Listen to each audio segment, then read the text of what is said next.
It is the time of the week again, slightly early, which is never great fun for me because I'm quite bad at getting here for 7 o'clock, let alone getting here for 6:45. But we've made it, so well done, everybody. Good job, and we're ready to go. Why are we early again? Well, those pesky men are playing football again. It's every 3 days. We can't seem to get away from them. So we've made it a bit easier for you, just in case you'd like to go and see us play against the Happy Hammers, who we're hoping will be crying by around about 10 o'clock tonight as Ten Hag's Tricky Reds takes them a little bit further through the competitions. And we go one step closer to the unprecedented quadruple that I'm starting to manifest, having knocked down one already. But enough about the blokes. They get plenty of attention and they've had loads this week. It's the turn of the women as we get to our Wednesday fans forum. And as you can see here, we have an absolute gallery of wonderful ladies here once again, who we have enjoyed having on the show many times. We've got Helen. Hello over there, Helen. There she is. Yep, nice little wave there. Lovely. Sarah, hello to you as well. Going to be rating the waves now. What we get in there. Nice little just smile, the nod. It's like when they go down the players as they go in there. Some people are singing the national anthem. Some people are like, no, focus, ready for the game. And hi, Ellie down there. Nice to see you. There we go. Ellie's always smiling. Great news. So, loads to get through this week. And this week specifically, there's only one place to start. Let's be absolutely honest. There's only one place to start. There's three main topics we're talking about, but the main one has got to be, we've got a player who plays for Manchester United who is now officially the best player in the world, according to coaches, captains, official people with ties and bow ties and blazers and all that sort of thing, and maybe even a few fans as well, which is great news. So, Helen, what was your reaction to the joys of Monday night when Mary Earps was officially unveiled as the best goalkeeper in the world? I wasn't surprised when she was nominated, and not surprised when she got in the top three. So yeah, I was very pleased for her. I thought the main thing why she won was because not just the Euros, but I think the last couple of seasons as United fans, we've seen how she's upped her game, how she's improved, whereas perhaps the other two have been at a higher standard for longer, but I think their form's dipped a bit recently, whereas you can see with Mary, she's sort of progressed in the last couple of seasons to get to the point where she is now. So yeah, just really pleased for her and think it was well deserved. Absolutely. I think that is 100% the key thing, isn't it? I mean, the whole acceptance speech, I'm sure we'll come to that because that was a moment in its own, to be fair. But yeah, Sarah, would you echo what Helen's just said there about Mary Earps? Did you think that either of the other two potentially had a sniff over her, or did you feel like this one was pretty much, in safe hands? Yeah, I'm delighted. I mean, obviously, I'm gonna be biased, aren't I? But yeah, I agree with everything Helen said. I mean, just the progression that she has shown from, she talked obviously about she wasn't in a good place in 2019. She thought her England career was over, and then just everything just took off from there. So I think that's the kind of story I think in sport that people can relate to. They like to see that, and seeing the look on her face as well. She wasn't expecting to win, and I think that was quite endearing too. The whole attitude that she showed. So I think people really responded to that. I mean, it was brilliant. I mean, it was a cracking line. I didn't get to hear it because obviously I wasn't. If I watch the TV whilst these things are on, I'm not allowed to have the volume on. Otherwise, Connor will get upset over potential copyright issues. Apparently, so we can't have those on. So I had no idea what she said, but I went back and listened to it. And what a cracking first line! She's always got the jokes, hasn't she? If I'd known I was going to win, I wouldn't have worn this dress. Because that was painful. So I don't know how she set herself getting up there. It's not something I do very often. So therefore, I have no idea. But clearly wasn't the best choice. But who cares? Because she looked even better with that award. Would you not agree, Ellie? How did you feel? You might want to turn your microphones down, or your headphones even, some people, because Ellie might be a bit excited about this. We'll see. Oh, I loved it. She deserved that so much. I think as United fans, I think we all expected it because she's literally our number one and she's England's number one. And do you know what? I think I cried and I teared up for her as well because I'm so made up for her now. Years ago, she gave up. She said she gave up. She said for England, she didn't know she had a place there. And she said about Serena, she trusted her and to get to where she is today. And do you know what? It's so beautiful. That speech she made, it was so nice. Even I teared up at that. But I put something on Instagram as well. Just reading that, it just inspires you to go on and do your best and follow your dreams because you can be like them and be like Mary and go like all these little girls now can go, Mary, I want to be like you. I can be like you can be you. It was just so nice, and I think like you just said, she didn't expect it, but then to all those fans, yeah, she's the best in the world right now, and she fully deserves it. And do you know what? I love the credit that she's got off the players today, off like the girls and everything. Do you know what she deserves? I'm just so proud of her. This is where she gets popular now, and this is what I want from her. For her anyway. Absolutely. I mean, there's so much made about the Lionesses this year, and rightly so. You know, they were the winners of the European Championships. If you can't get excited over your home nation, most of our home nation, at winning the Euros, then when can you get excited? But like Mary Earps, Ellie's alluded it to there, Helen. It's not a case of that Serena's just gone, oh, well, we need to build up your confidence, so we're going to give you a run in the England team. You know, she earned it, didn't she? She took it away from Ellie Roebuck, who was the number one, and rightly so at the time, because she was doing the performances she needed to do and doing all of the hard work. But Mary Earps took her chance when it was presented to her. So although she had caps before and she'd sort of lost her place, she really did earn it back, didn't she? It wasn't just a case of, there you go, off you go, have a little try, and then when she comes back, she'll go back in. And Serena, that's where she perhaps has helped with the confidence, because she gave her the opportunity and she's not looked back since. Yeah, I think that, I mean, Mary would have known that herself. She's a senior player. She's been in the game a long time. She knows nothing's ever given for no reason, you know, without the hard work behind it. So she was prepared to put the work in, maybe realised, you know, I'm not going to get a look in unless something changes and I have to change it. I don't know what her mindset was, but whatever she's done has paid off clearly, and that she's rightly getting the accolades. So. Absolutely, fair point. John here saying that any player who wants to play for Man United Women FC should get new contracts that benefits the player and the team. So I'm going to go at the front of that line if that's all right, because I'd love to play for Man United Women. I reckon there'd be 10 players out there who could make me look pretty good. So, yes, that's what I'd like to know. How much am I getting paid? That's the question. Be well up for that. Sarah, again, the same sort of questions are being asked, and we're going to come to sort of contracts and all that sort of thought in just a moment. But do you think, I mean, I listened to the speech. I don't recall Mary Earps thanking any of the people in front of her. She's done really, really well, but like the defence has also done really, really well. Do you feel that if you take that defence away, because she's had a really solid defence at Manchester United in front of her and a fairly solid defence as well in front of her with England, so the amount of chances she doesn't necessarily have to face a huge amount. Do we still think that we can, and this is just devil's advocate, do we still think we can call her the best goalkeeper in the world? Helen's had a cracking moment here. This is British gone purple. This is wow. This is well done. Oh, it's like she's changed her lights. Oh, it's gone for red. I can't wait to see what's happened there. Maybe spilt her Ribena. But yeah, do you think we can still call Mary Earps the best in the world based on her performances, considering the defenders that she's had in front of her? Absolutely. I mean, it's, you know, it sounds obvious, but it's a team game. You want your defense to be rock solid. And I think the communication that she has with them as well, you know, like I've had conversations with this about people, like at the very least, you want a goalkeeper that's going to shout at their defense, you know, tell them what they want, communicate that.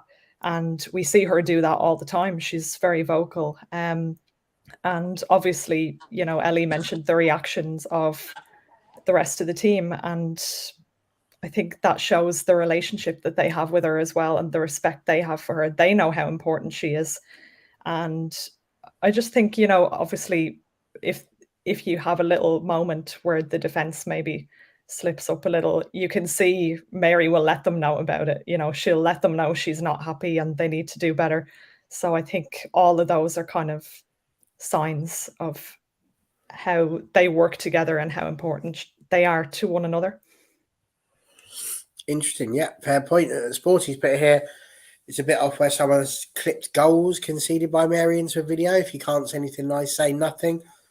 I mean, people can disagree. I think this is half of the problem when it comes to the internet now, though. It's just, you know, nobody can now just disagree and say, oh, I don't like this person, or I think this person isn't the best player on the planet, or any of those. You know, you can want one of the other two to win. It's perfectly all right.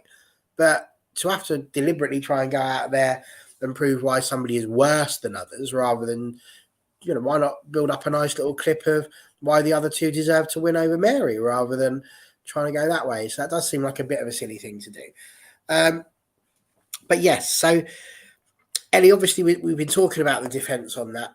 When you look at the job that she does, organising that defence is a massive part of it, isn't it? It's literally part of the job description. You can't just be in charge of just trying to stop the ball from going in the net.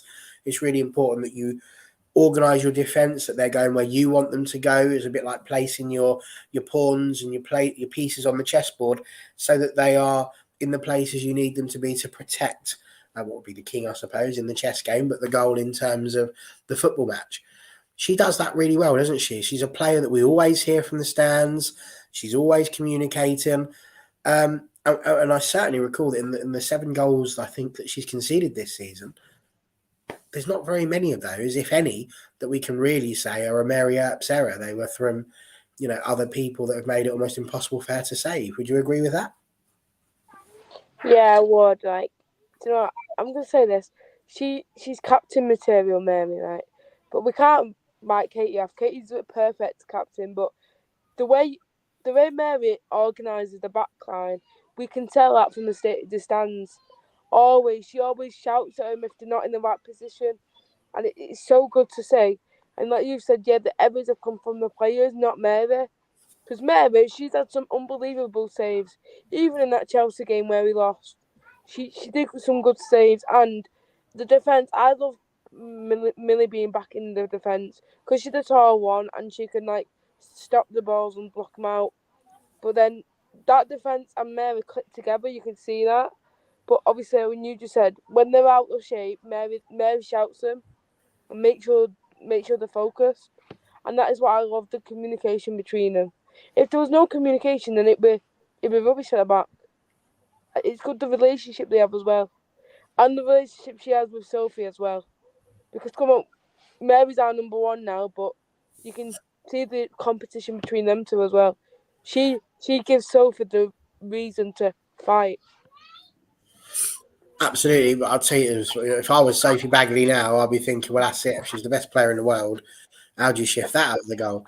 So that is a really tricky thing, I think, for anybody that's going to come in, because they know they're going to play second fiddle to Mary Earps, rightly so, really. And yes, absolutely, Sarah, she 100% does, commands the players in front, and it is part of what sets her apart from the others. So an interesting thing happened. So I watched, and it was rather wonderful, loved it, thought it was a great award show, quite enjoyed the vast majority of it. And it is amazing, actually, how watching a lot of stuff in silence can be quite good, because there were some bits that weren't so great. Like that repetitive song that people are calling catchy. It's not catchy, it's just got into your ear because they said the same thing over and over again with a rather nice tune. But she's the best goalkeeper in the world. She didn't make it into the team 11. Now, it was very interesting because the voting system, I found some really weird things about this. It begins in August, so August 2021 until July 2022. So it's not really all of 2022. So how you can be the best goalkeeper for 2022, I mean, it's only 6 months-ish of that year, and then a load of 2021. So it's a season thing, really, rather than anything else. And the team are voted for by the players rather than by the same people that are organising the best player one. So it's a bit of a weird one there. The men's one was even worse because they managed to make that one last from August 21 all the way through till December 22. So that one lasted 18 months. So that's not really a year, is it? That's a year and a half. But ignoring the fact that, you know, Infantino can't count and he's made some terrible errors in terms of what he's doing and he really should sort his timetable out. Other than that, do you think that's sort of a fair system? Does that make any sense? Should we be in a situation where the best goalkeeper in the world doesn't even make the team 11 in the same awards? That just seemed a little bit off. So I'd like you to concentrate on that as your answer. We're going to ask you, Helen, but we do just need to point out that people are currently voting for what I think you're looking like at the minute, if I'm honest. Sporty thinks that the Pink Panther is just, it's changed now. Look at that. It's gone back to white just as I make the joke. Having sat there so brilliantly like that, she's gone, nope, not having that. If you're going to start coming for me, game over. We didn't even get to the Prince vibe, so that's unlucky. So I'll just have to go. I'll concede. Off you go. Can you have the best goalkeeper in the world not in the best team 11? The team 11 seemed a bit like a sort of a popularity contest. If it's voted for by sort of your peers or other professionals, they're going to vote for their teammates, aren't they? I think. Whereas you'd hope the media, the coaches, and the captains would have a broad, more of a broader sort of overview. So, I don't know. I suppose, would Mary be bothered? You know, she beat Endler, you know, in a head-to-head. So whether she sort of won the award that matters, because it's the individual position. Whereas, and for a goalkeeper, that's huge, isn't it? Whereas just being in the best, not to say just being in the best team, but I'd say, obviously being biased, that I think she won the best of the two, if there were to be one, sort of thing. I would agree. Yehuda quite enjoyed your little purple hue there. So, yeah, he's definitely voting to bring it back. I'm going to put this up, Ken, but you will absolutely enrage Connor, who's only just arrived. Leslie was my FIFA player of 2022. Let's see if any other player can backhill and nutmeg two players and score. I'm going to leave Connor to reply in the comments to you on that one. But, yeah, I mean, it was good. But do I think that one moment should give her an entire year's worth of brilliance? Possibly not. So I still, yeah. Plus, was there a FIFA player of 22? It was, wasn't it? It was, what's her name? Wins it every year. Hateus, wasn't it? Yeah, so there we go. I mean, it's a bit like Messi, isn't it? You knew it was coming before we even got there, really. So there we go. But she was up for the Puskas Award. By the way, did you see, I know it's nothing to do with the women, but did you see who won the Puskas Award? Mike, what a goal that was. I thought I'd seen everything in football until the moment that I saw, again, people on crutches with one leg and then he did a bicycle kick. It was unbelievable. Honestly, the talent people have got blows my mind. I cannot believe how good these people are at football compared to me. I thought I was really good. I'm not. I'm absolutely rubbish. I can do 2 kick-ups, and sometimes if I'm really, really good, I can kick the ball a reasonable distance. That's unbelievable. So it just goes to show you really can do anything. Sarah, what was your thoughts on the whole Team 11 thing and the whole? Can we really? It's a good award to win. But when you start looking into it like that, do you think that devalues it at all in any way? The fact that they haven't quite got their stuff together? I think so, yeah. I mean, just the difference in, you know, the timing between the men's and the women's, like a year and a half, like you said, it is a strange one. It's just very inconsistent. And yeah, there's definitely potential for favoritism there because, like, I can just imagine those conversations on the training pitch if it got out that you hadn't voted for your teammates. So yeah, it is a weird one. But I do agree with Helen that I think the individual award probably would mean more. I mean, if I was Mary Earps, I think I'd be looking at it that way. Absolutely. I think that's right. And Ellie, we'll just ask you the same question. Which do you prefer? Would you prefer to win the goalie in the best team or the best goalie full stop? Well, of course, the best goalie in the world, but I do think it was a bit gutting not to see you in the best 11. Like you said, it is favouritism, I think. Because, like, even Leah Williams, I was shocked that she was right near the bottom of votes, and she's literally just won 3 trophies for country, and she was right near the bottom. So it's all favouritism, I think. It really is. And about who won the award, Alexis Putellas, I'm sorry, but should have been Beth Mead all day, but we can't argue with that now, it's done. But it's all favouritism, I think. It is. Fair play. And in answer to your question, TJ, yes, I have seen it on Twitter. So if you ask, I can't remember what the geezer's name was, but it was very good. Just put it in, Pliska's goal, superb, absolutely brilliant. So there we go. It reminded me of Rooney, but further out, and the power he gets. Honestly, I'm telling you, how that net is still attached to it, I don't know. So there we go. We've got here she won the Champions League, this Endler, so fair enough. But anyway, let's get on to the nitty-gritty of this, which is all about the contract. It's brilliant. We've done lots of celebrating, but just like Ten Hag says, that's it now. We've had our celebration. We've had our small champagne for the staff, not for the players. Time to move on to the next stuff. So talk to me about this contract situation. I've seen loads of people, I've put the comments up as we've been speaking, loads of people saying that we should now be throwing money at Mary Earps, giving her whatever she wants, private helicopter, spa sessions daily, anything she wants, manicure, pedicure, dinners out, whatever she's wanting, doesn't matter. Give it to her. The list is endless. Is this really a road we want to go down, Helen? Do you think this ability of just saying we give them everything? Or do you think that actually maybe that has already been offered and that actually there's an element of the players got to make a choice as well? We don't know, do we, really, what's been offered to Mary in terms of what she's going to choose? I know she's got an option, so we'll probably do that anyway, so we probably won't end up having this conversation properly until next year. But do you think she's the most important person to tie down to a contract now that we know, well, not just now that we know she's the best player in the world, but now that we know that her value is going to go up? Do we keep? Do we sell? Do we stick? Do we twist? What do we do? I think she's harder to replace with the level she's at. And she's nearly 30, so that's young for a goalkeeper. So she's probably got at least another 5 years, you'd say, to be at that level. Barring major injury, of course. And of course, it depends what she wants. If she's got an agent, what they're trying to get for her. I mean, if she knows her worth now, hopefully, and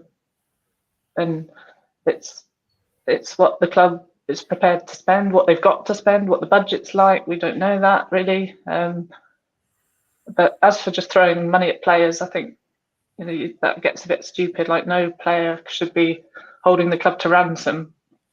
But it's all to do with like personal ambitions of the player as well as fees and salary, isn't it? So. Yeah, and this is it, isn't it, Sarah? As Sarah said here, it's just another Honor and Lessie conversation. We don't know what's happening. And this is the problem, isn't it? Is that fans don't know what's happening. If we're being brutally honest, I saw something about, there's something in the Athletic that's saying that Onabatie hasn't signed a new contract because she's not sure about the money and there's other clubs that are interested. And it's all just hearsay. Onabatie hasn't come out and said, no, I don't want to play with Manchester United anymore and I'm quite looking forward to offers.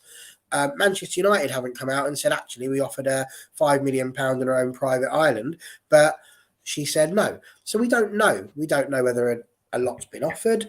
We don't know the conversations. But I think at the moment it seems to be just, from what I see, conversations on Twitter. If the contract isn't signed, then it's the fault of the club. Would you go along with that? Or do you think there could be, as Helen says there, the players are trying to look out for themselves in whatever way as well, and that maybe they're just pushing for more because, again, Lionesses and Mary Earps might now be the same, thinking, well, this is going to push my value up, so therefore it should be pushing my wage up as well, which, let's be honest, in any normal job would make sense. If you were deemed to be quite good at your job, you'd expect to be being paid more, not to still be on the same amount and just be getting paid inflation. If only that happened in this world. But that's another conversation. What do you reckon, Sarah? Yeah, I don't think it's all on the club. I mean, in Mary's case, we know she has actually come out and said she wants to play in the Champions League. So very much we'll see what happens. So I would not expect her to sign anything until we have a clear-cut situation there. And, you know, while I agree players shouldn't be able to hold the club to ransom, you can understand why maybe she's looking at this and saying, I've just been voted the best goalkeeper in the world. I need the club to prove that they believe in me. They want to have everything in place to make sure that continues, pay her what she's worth. So yeah, it's tricky. Like, we don't know what the conversations are beyond what the players themselves say, or, coaches saying that they're happy to be here, that sort of thing. So I think it's about balance, really.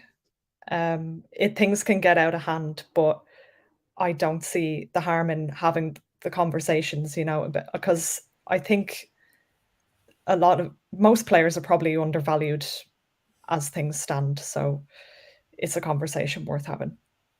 Absolutely. No, Yehuda, I don't think she's going to ask for a private jet, but I did hear that her own possible private yacht was in the conversation. So, I'm not sure where I heard that from. It could be from, I don't know, Jamie Gary or maybe Tom Spencer. I don't know.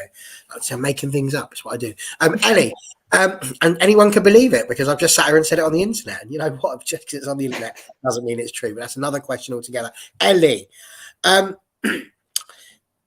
we've got this chap just here has put, Mr. Paul Greaves has said, it's not throwing money, it's being competitive. Like I said earlier, Honour has reportedly been offered twice United's offer. A footballer's life is short. Well, a footballer's life is short, but I'd like to put a different twist on this. If we look back to when the Glazers took over Manchester United, the women's football team didn't last very long because the simple point will be it wasn't making any money. So why would they bother putting anything into it? There wasn't even close to the amount of interest back then as there is now. And that's kind of the way they would have looked at it with their hard-nosed business hats on. Eventually, after some good work going on through the WSL and lots of other teams doing that, it became a more, I suppose probably a more decent prospect of potentially getting some money and things like that. So they thought, all right, we'll go along and do it. And they have done that. Now, we've got a club, and we're going to get to this. This will be our next conversational point. But we've got a club that is currently running at profit. That's the whole point. We made a profit of £846,000 over the last season. And the reason we've made a profit is because we're spending our money wisely. We're not sitting there and spending loads of money that we shouldn't be spending, and we're getting a decent amount of money in. And that's what you need to do. Just normally in life, you want to, to be in a good, comfortable position, you need to spend less than you are earning. If you go the other way and we start going, let's put on loads of wages and we want to keep these players, so we're going to get there. I'm going to guess that Paul's answer to this will be, well, the more you spend, the more you'll get, because you'll start winning things like Champions Leagues and all of that. So the money's going to come in. But there's no guarantee of that, is there? Do you ever fear that if the club was to run at a loss, that actually there'd be a possibility that the conversation could occur where we don't end up with a women's team anymore because they're not self-sustaining and the club may not want to put money into that? Does that ever worry you? Yeah, because at the minute, our men's team are like the most famous team in the world. And like sometimes I feel, I don't know, Glazers and all that, they spend so much time on the men's team. The women's team get overlooked sometimes. Like, yeah, so far, like over a few months, yeah, there has been a lot more put into the women's team, but it's constantly all about the men's. And I just feel like if the men's always get that money, yeah, I'm a massive fan of the men and women, but I just can't see the men keep getting all that money, and then the women just not. I don't know how much the women get, but I still don't think it's enough for like the women that our location where we are and all that. I think all that needs updating and improving, because I don't want to go down that route like you just said, white fair, and we won't have a women's team anymore. Because I remember last season at the very end we all feared that as well because of the Glazers. Like normally now, where was the women's team? It's always the men, and I feel like yeah they've gone better because obviously on the app now you can click your favorite women's team player. I totally get that they've improved that a lot, but there's still so much work to do. I just feel sometimes our women's team get underlooked off like the men's. I know that. Like I feel yesterday there was a trophy. the picture with all the men's. What about if the women and men get together and have a group picture? But that's not always the case. You see, like Arsenal and Chelsea doing it. Why can't ours do it? Because we're one of the best clubs in the world, aren't we? We are. I suppose the argument would be Arsenal and Chelsea are regularly in the Champions League and are regularly in the argument in the conversation. Sorry, to win the title.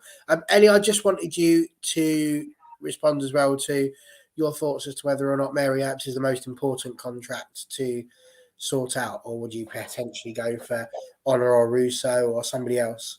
Well, at the minute, I think there's loads of talks about Russo, isn't there? So everyone's like, "Oh, we can't lose Russo," but my mind's actually set. We can't lose Honor either, because I've seen her on the plays these last few months. She's been incredible for us. If we lose her, then what? I don't know, champ. We'll lose a great player and a great player in her position.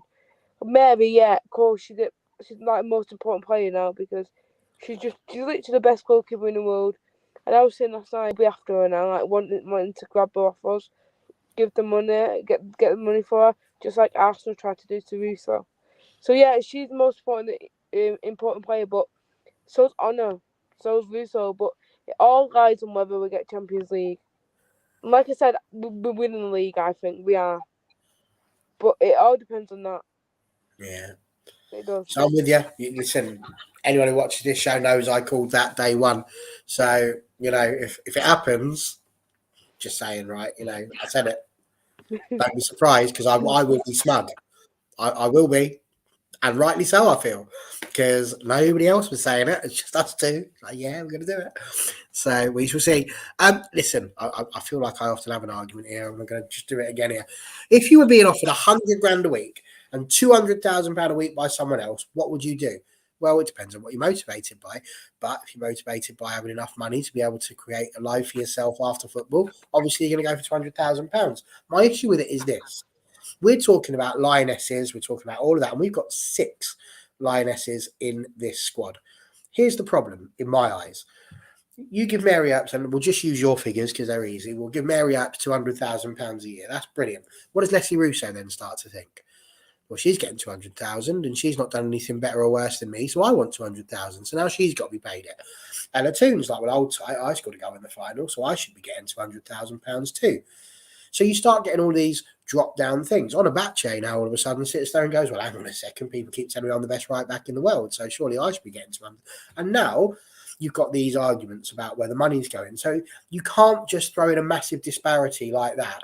It's got to be there's got to be a rhyme and reason to it, is what I'm getting at. And that's the point of having a budget. You've got to have a business. You've got to have the right ideas. You can't just go, what is it you want? 500 grand? Yeah, whatever. Sold. No problems. Who's next? What do you want?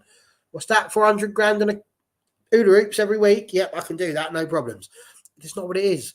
There's got to be a rhyme and a reason, a sense to it. And in my eyes, at the end of the day, if you're trying to be put over a barrel by someone because they're saying this is how much money you're going to get, or this is how much money I want, do we not have the right to sort of say, well, actually, we can't afford that. So if you want to go somewhere else, we can find someone else. And the reason why I say that is because this is said, where was it? It was the one about, this is it, TJ. We're spending money wisely, but pretty hard to compete with the top where they're outspending us by 50% to 200%. And whilst on the face of it, I agree with you, Helen, would you not agree with me that we're doing it now?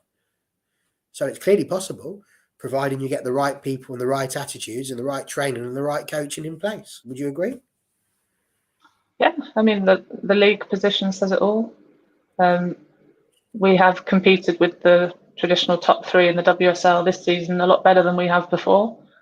And I know it's a bit of an old sort of thing to say, but we're still a lot younger than those teams. So the progress we've made in a lot less time is a lot more. I mean, when was the last time Man City won the WSL? I mean, I think they've won it once in their whole history, have they? I might be wrong about that, but are their fans complaining? No, because they have a sustainable model of being in the top 3 pretty much every season. So I think that's, unfortunately, to compare with City, but that's what United will probably try and do, just have a sustainable success, and it's what success means for the club. But I as for giving out large contracts, I don't think the money's there for the women's team. I don't think they've had the team in existence long enough to see what it can bring in, what the interest is. Just from a business point of view, it's not made enough money to throw more money at it, if that makes sense. It absolutely does make sense. And Paul makes a good point here. The women's game is consistently growing. The wages now will be minuscule compared to what the wages will be in 3 years' time. And I'm sure you're right. I think that's absolutely true. Helen, no, we've just spoken to Helen. Sarah, let's speak to you instead. I'm getting old. It's not good. Doing what my mum does. I get called every name under the sun before she remembers what she called me when I was born. The profit of this club at the moment is £846,000 for the season. We got a revenue that is up by 1.25 million from before. We're getting £5 million in last season, 5.1 million. And we spent about 4.4, which was up from 2.8. Now, those numbers don't quite add up because that doesn't make 846, but I didn't do the maths, so I'm just telling you what I've read. Now, it's close. Either way, what that's telling us is that the revenue's gone up brilliantly. So is the expenditure. Clearly, we're opening up more stands at LSB, for example. So you're going to need to have more stewards. You're going to need to have more match day staff, all of those types of things. It's obviously growing, but we are still going to have to be careful, aren't we? We can't just sit there and, I mean, like, again, Connor's put up here, you have to break the mold for when you have star quality, you want to keep them. I mean, I get the idea. We have still got to be careful at the moment because we're not at that stage. We haven't had that supernova bang where all of a sudden there's loads of money coming in. There's still got to be some thought into it. What do you think? Yeah, I mean, to be honest, these figures kind of make my head explode. I'm not great at the maths or anything, but yeah, I mean, I don't really know what to add to that, to be honest. I agree. Well, let me ask you the question differently in a way that's going to help you. Would you break the bank for Mary Earps in the knowledge that the others might ask to follow? Or would you go, do you know what, this is how much we can afford to give you according to our budget, and if that's not good enough, then we'll just have to find the next Mary Earps? Where would you go with that? Oh, that is tricky because I think, we should be aiming to keep her, but I'd have to go with the latter. I mean, because it does open up a whole load of issues then with other players. I mean, we know, as I said, we know that she wants Champions League. So I'm thinking maybe the club might just have to bank on that being the deciding factor, at least for the next season, when it comes to signing a new contract. Yeah, that's... Okay, fair enough. Ellie, here's another interesting point for you. We have, in the year 2020-2021, had about £1.75 million worth of income that came basically from Manchester United. So the parent club, as such, gave the money to the women's team. But this year, that hasn't happened. So it's starting to show that the women's game is becoming more self-sustaining. As somebody who's taken part in it, who's been inspired by the women's game, you go out and play more now, you're getting so involved in all of the opportunities that have been presented to you because of that. How important do you think it is that the women's game not just continues growing, but is sustainable and then eventually profitable to the point where we can start offering women better contracts? Yeah, it's important, especially like grassroots level, emerging talent clubs and everything, because I think that was really a lack of them before the Euros. Thinking then when we won the Euros, it all spiked up and there was more like women's team, girls teams, like emerging talent clubs and everything. But I think that was all through the Euros win. To be fair, I think if we didn't win the Euros, there wouldn't have been that much more profit than what there is now, because it's on high demand, the women's game, and what it's showing for like the future generations and everything. So yeah, I hope it just grows now, keeps growing, doesn't disappear. I don't think it will, but I just don't want it to be not spoke about again in a few years or something. Because now I think we're seeing it in the attendances, We've seen how many girls are getting inspired by lionesses, but even like non-lionesses, and that's what we need to grow it, but also, like you said, profit it more. Because if we keep doing this, more money will come into the club, and that's what we need. We don't want it to go fall backwards. We want it to go forward, not backwards. Just keep it headed in the right direction. Not to say, like, I don't know, like it's growing out. Everyone's speaking about it, but like I just said, I don't want no one to start not speaking about it in a few years. Or for example, if we don't win the World Cup, because come on, we still win a massive tournament if we don't win the World Cup. See, but if we do win the World Cup, I think the demand will be there even more, and we'll get more and more profit, and the players will get more and more profit, and their contracts will rise. All the Lionesses players, if they're doing more. Absolutely. Not wrong at all. So another couple of interesting points. So the parent company paid for the auditing expenses. That was about 10 grand.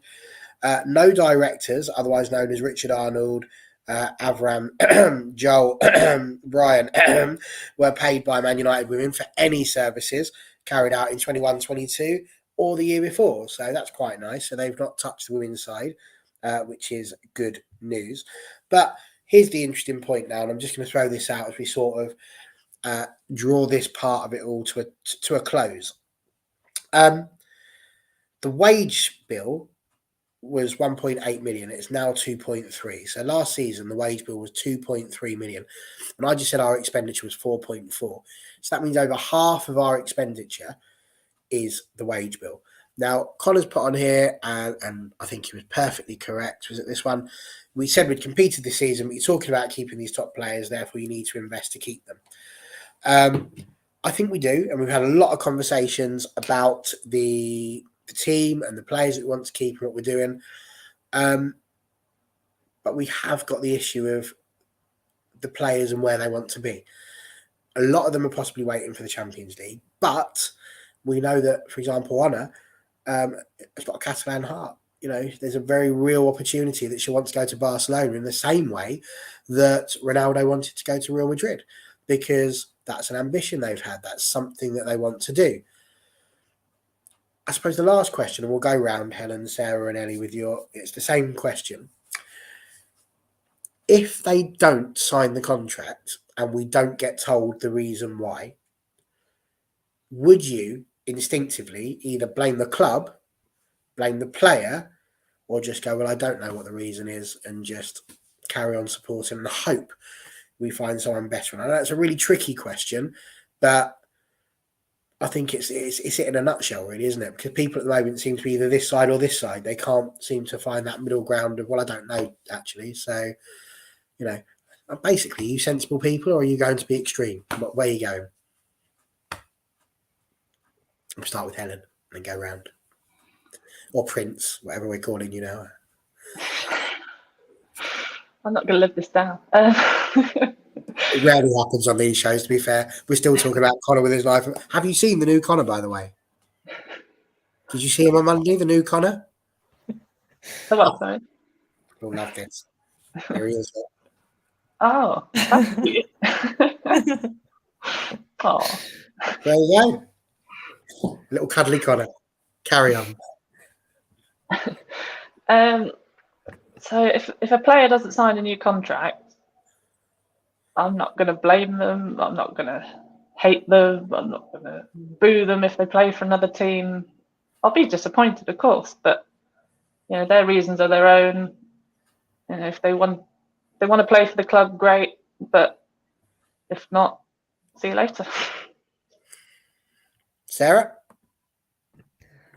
Yeah, I agree with the artist formerly known as Helen. I just had to get that in there. Yeah, I certainly wouldn't blame the player. I mean, obviously, I'd be gutted if we lost somebody like Mary or Anna. But I mean, I'm not going to, you know, be resentful if they have ambitions to go elsewhere. There's nothing we can do about that. And ultimately, you just keep supporting the club and hope for the best. And Ellie? Can't hear a word you're saying, mate. Speak louder. We know Mike's fan base and our fan base. They can blame the player on the club or just the player on the club. But you know what an example is when Jackie left. Some people blamed her for leaving. Like, why would you leave? Why don't you want to stay and help the club? And then some people blame the club, saying, "Oh, you didn't give her enough money. You didn't provide her with what we want going forward." So that was a good example. But personally, if anything, I blame the club because we're not fighting to keep them players if they do leave. But like what's just been said, if they leave for their own good. It's for them. Like, we can't always sit here and say, "Oh yeah." For example, obviously Diane was my favourite player. I don't go, oh yeah, I want Diane to stay. She needs to stay now because she's my favourite player. Like, no, if they want to go and achieve something somewhere else, then that's what they've got to do for them. You can't keep a player in if they're not happy. Like, I don't know, they could be happy that United, say like Mary leaves or something, but it'll be because of the money. That's all it'll be because of the money. So that's for me. If they leave, it'll be blaming on the club for not fighting to keep them. But less the situation. United have been in talks on fighting to try and keep her. But if she says no, she says no. If she goes to Arsenal, she goes there, doesn't she? We can't boo her and everything. Like, yeah, that is a fair. If she does go to another WSL side, she's gonna get booed every game. But like what's just been said, we can't just boo players. It's their choice. It's their life. Because like a women footballer's contract is short, and it can end at any time, really. Okay.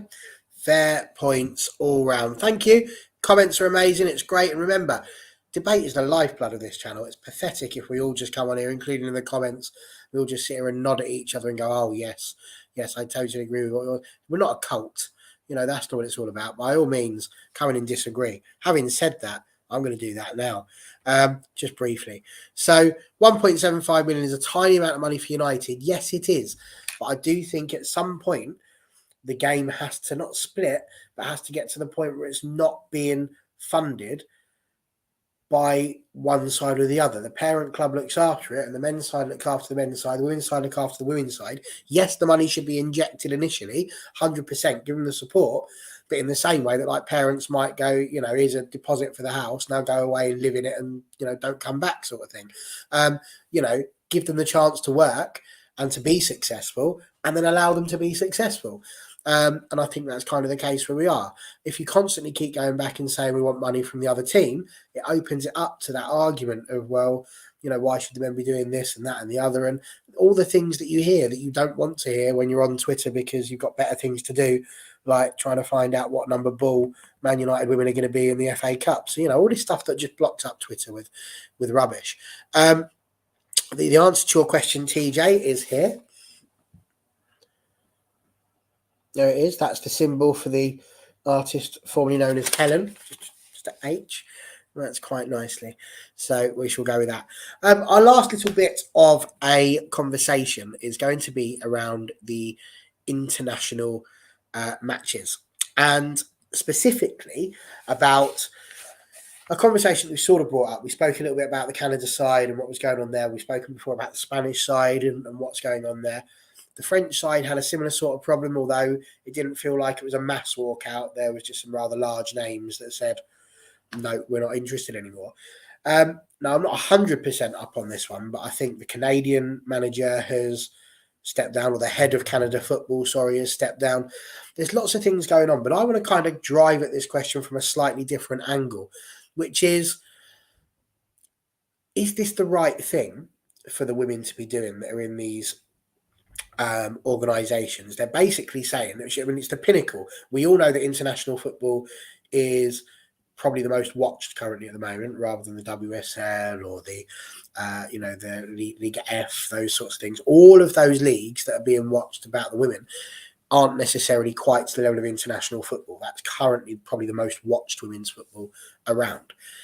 Is this the right way for them to go about getting the demands and the equality and raising the issues there? Because we've already heard, a football player's a football player's career is short.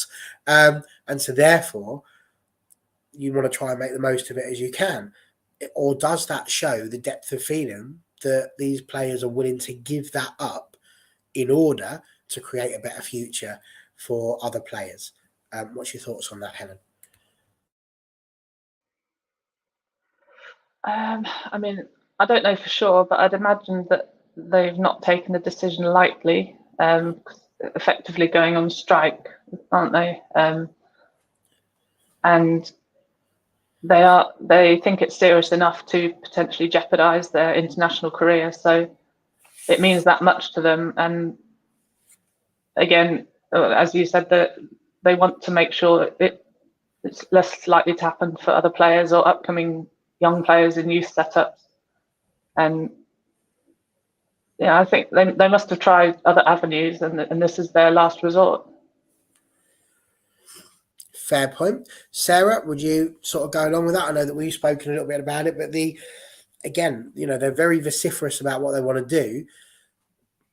Do you think this is going to draw the international federations to the bargaining table? Because we've already seen them be forced to play the sort of the meaningless friendly tournaments. What do you think would happen when it comes to the World Cup? Yeah, I was going to say exactly the same thing. They definitely wouldn't have taken a decision like that lightly. I mean, they all want to play on the biggest stage. And I was even just reading Wendy Reynard's statement with the whole France thing, and just you could really see how much it hurt her to make a decision like that. She's given everything, for her national team, and I think it will make a difference, because as far as I know, there's a chance that the France coach might be resigning. So I think, and then with the Spain situation, you've got, what is it, like 15 players who withdrew from the situation. So it's enough of a statement to potentially, ruin a country's World Cup campaign. And I think they just have no choice really but to sit up and take notice of that. It's, extreme measures, but I think it's needed. It's obviously needed if it's come to this. Sarah, I'd ask you just to carry on with that just briefly in terms of, so there's a bit of a difference, isn't there, between wanting to challenge your FA for equality and doing the right thing in the way that Canada are, and effectively saying we don't want to play for this manager. In a way, again, I'm not fully up on this one, but if you took it in the men's game, we generally tend to say, oh, they've down tools because they're not playing for the manager. So they physically turn up, they physically collect their paycheck, but they're not giving their all on the pitch, and it's quite apparent. And you sit there and go, oh, they're just waiting for the knife to fall, the axe to fall. Whereas the women are quite literally down in tools and going, well, it's not happening as long as they're in charge. Again, I sort of come back to the question, is it the right thing for them to do if they're effectively saying, we want a new manager?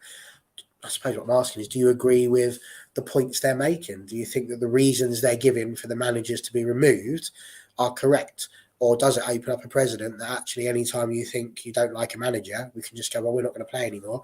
And then that means the manager's got to leave. Yeah, I was thinking about this earlier.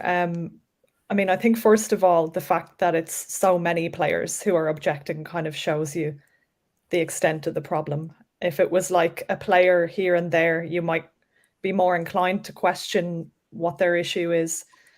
Of course, there's always a chance that, there's fear in a squad, other players may not want to, they might be afraid to speak up in case, they don't know what the consequences will be. But yeah, it's tricky, but I think in cases where, like, the objections that they've had, that they seem, again, I'm not 100% sort of clued into it, but they seem pretty serious in the case of France anyway, certainly. But yeah, it does, extreme as it seems, I think that they probably just feel they've been left with no choice. And because it's of the number of players who are involved, I think it shows you how serious it is. If it was like a player saying, I just don't like this manager, I'm not sure they would necessarily risk their place in the World Cup. I mean, I could be wrong, but that's just the impression I get. Well, I mean, Revlon here has put the World Cup really interesting at this point. There are many big names set to miss out, and that's certainly what seems to be being said at the moment. Ellie, I'm going to ask you this a slightly different way, because we know that you are an incredibly fanatical type of person. We know that if Helen and Sarah dons the Manchester United jersey and they were playing against two other random people that we just pulled in out of a football team somewhere, that you would go and support them because they're wearing the Man United top and therefore they're 100% for us.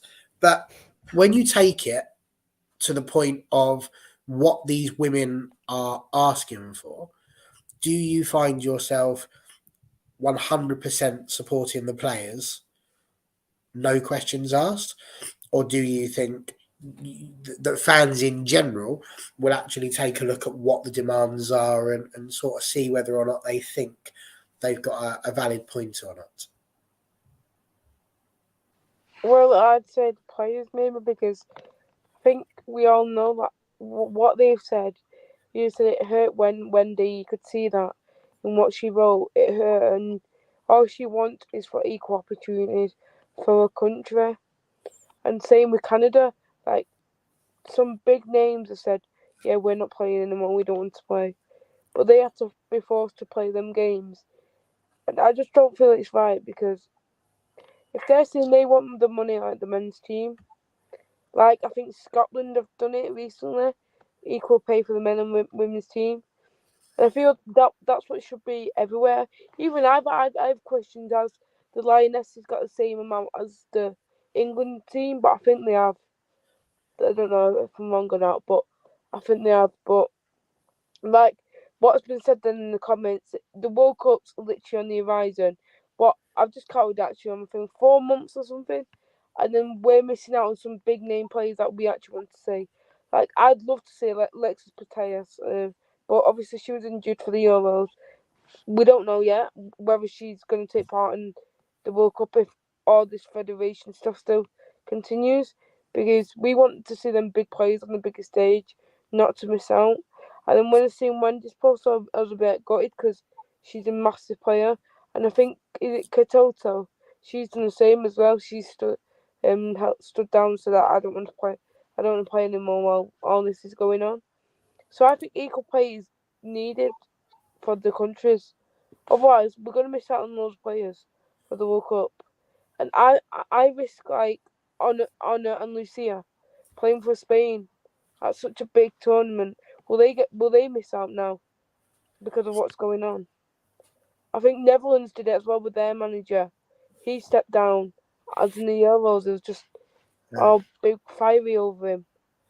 So I just hope we get to see these big players on the big stage, not because of all this federation stuff. It needs to take place now where they get equal pay, because women's football is on the rise now.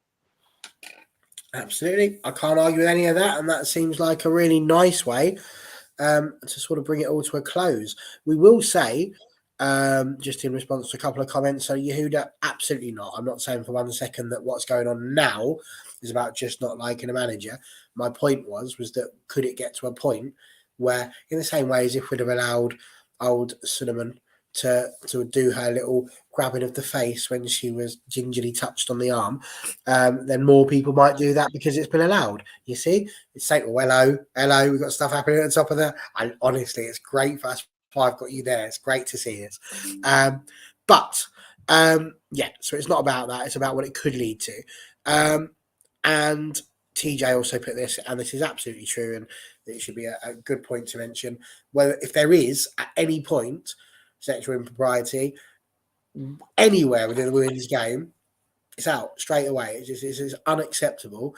It's not a route into that sort of behaviour for people that should know better and should be able to control themselves. Football is football, and that's the only reason that anybody is involved in football, and it shouldn't be for ridiculous reasons like that. So 100%, if they're doing something like that, then yes, they should be immediately removed from the federations and never allowed to coach again in any game whatsoever.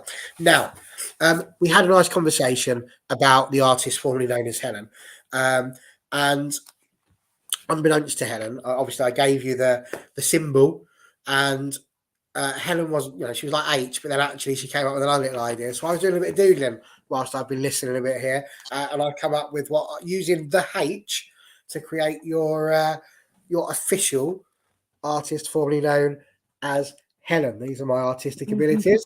So that's a cat made out of the letter H. So there we go. That's officially yours. You have your own emblem, which nobody else on WFC has been given. So congratulations for that, Helen. You've all been brilliant. People in the comments, superb. Excellent chat tonight. Keep the conversation going on Twitter if you feel like it. That's what everybody else does. So feel free. Let's do it for days. Let's see if we can still be talking about this next week. But Helen, thank you so much. Sarah, thank you. Ellie, great to have you along again as well. We're about 13 minutes away from Manchester United kicking off against West Ham in the FA Cup. Come on, Eric Tricky Reds. It's a great time to be a Man United fan.